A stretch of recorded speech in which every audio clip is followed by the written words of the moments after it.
글로벌 이슈부터 함께 먼저 체크해보고 넘어가도록 하겠습니다. 먼저 첫 번째 이슈로는 원유 감산 소식입니다. 오펙 플러스는 회의에서 기존 원유 생산량 목표치를 바꾸지 않기로 결정을 했습니다. 즉 200만 배럴의 감산을 유지하기로 한 거죠. 이날 감산 유지 결정은 G7과 유럽연합 그리고 호주가 러시아산 원유에 대해서 가격 상한제를 결정하기로 합의한 지 이틀 만에 나온 조치였습니다. 돈은 돈대로 벌면서 러시아는 석유와 천연가스를 우크라이나 지원하는 유럽연합의 에너지 수급목을 죄는 무기로 활용해왔죠. 그런데 이제 유럽과 서방이 공세에 나서기 시작한 겁니다. 시장 전망이 빠르게 바뀐 건 회의가 대면에서 온라인 화상회의로 대체되었기 때문이었습니다. 당초 오펙 플러스는 사실 오스트리아 빈 오펙 플러스 사무국에서 석유 장관들이 대면 회의를 하기로 예정되어 있었습니다. 그런데 며칠 앞두고 이를 온라인으로 대체하면서 계획을 수정했습니다. RBC 캐피털 마케츠에 따르면 이날 대면 회의에서 화상회의로 바뀌었다는 소식이 알려진 뒤 크로프톤은 분석 노트를 통해서 오펙 플러스가 어떤 극적인 감산 결정도 내놓지 않을 것이라는 입장을 바꿨습니다. 온라인으로 회의가 대체됐다고 하는 건 직접 만나서 논의해야 할 사안이 만큼 중요하지 않다는 의미일 수 있기 때문이죠. 이날 CNN은 화상회의로 변경된 것은 그만큼 극적인 정책 변화는 계획하지 않고 있음을 시사한 것이다라고 이야기했습니다. 그리고 오펙 플러스 사무국 출신인 레온 또한 대개 회의를 앞두고 합의가 이뤄지지 않으면 그제서야 23개의 장관들이 협상 테이블에 앉는 것이 의미가 있다라고 설명을 하네요. 이런 소식으로 예상을 했던 걸까요? 이날 정거래일에서 국제유가는 하락하면서 마쳤습니다. 첫 번째 이슈로는 원유 감산 소식이었고요. 두 번째 이슈로 함께 짚고 넘어가 보시죠. 이번에는 중국 이야기입니다.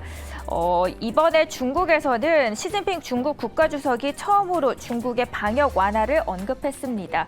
3년 안에 전 세계에서 가장 강력한 코로나 방역 정책을 유지해온 중국이 위드 코로나 단계로 전환하는 것 아니냐는 관측이 나오고 있습니다.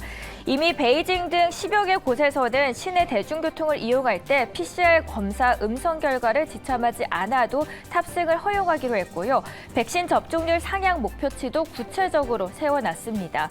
3년 가까이 치명적이라는 감염자를 0명으로 유지해야 한다는 제로 코로나를 고수해왔던 중국이 하루 아침에 입장을 이렇게 바꾸자 일각에서는 두려움 속의 동요 움직임도 함께 보이고 있습니다. 최근 감염자가 폭증하면서 여러 지역을 봉쇄해온 중국 광저우의 보건 전문가들은 합동 기자회견에서 현재 코로나19 오미크론 새 변이가 야기하고 있는 증상은 계절성 독감과 유사하거나 심지어 덜하기 때문에 정말로 끝까지 두려워할 필요는 없다라고 이야기했습니다. 글로벌 타임스는 중국 과학자들은 이번에 오미크론의 병원성이 이전 코로나 바이러스와 비교해 기하급수학적으로 감소했음을 증명했다라고 하면서 이는 우리가 오미크론에 겁먹지 말라는 것을 다시 한번 상기시켜줬다라고 이야기하네요. 중국은 여러 봉쇄 지역이 해제됐고 밀접 접촉자와 심지어 일부 확진자도 자가 격리를 허용했는데요. 밀접 접촉자도 위험하다고 격리시설로 보내고 음성 증명서가 있어야 바깥 활동을 가능하게 했던 이전의 정책이 하루아침에 이렇게 바뀐 것입니다. 그러나 방역 조치 완화로 확진자가 급증할 경우에는 중국이 보건 의료 체계의 부담을 소화할 수 있을지에 대해서는 의문 부호가 계속해서 달리고 있습니다.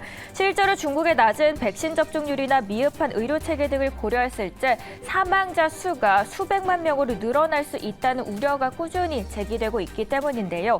영국의 정보 분석업체 에어피니티에 따르면 제로 코로나를 폐기했을 때 중국 사망자 수가 130만에서 210만까지 이를 수 있다라고 전망을 했고요.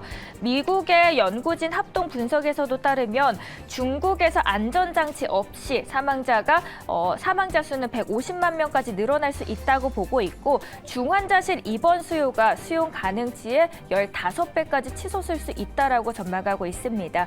마지막으로 상하이 예방의학저널에서 제기된 논문을 보면요.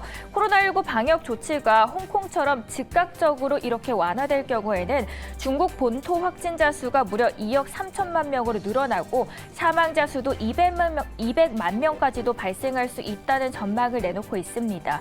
그리고 겨울에 오미크론 전파가 매우 강하게 2달도 안 남은 춘제, 즉 중국의 설 기간 사회적인 혼란과 의료체계 붕괴가 함께 일어날 수 있다고까지 밝히고 있습니다.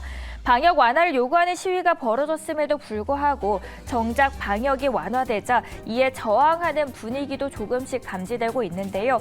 극과 극을 달리고 있는 이렇게 중국, 그 절충안을 잘 마련해서 더 이상 큰 희생자는 없었으면 좋겠다는 바람입니다. 이어서는 미국의 장 마감 상황도 함께 짚고 넘어가 보시죠.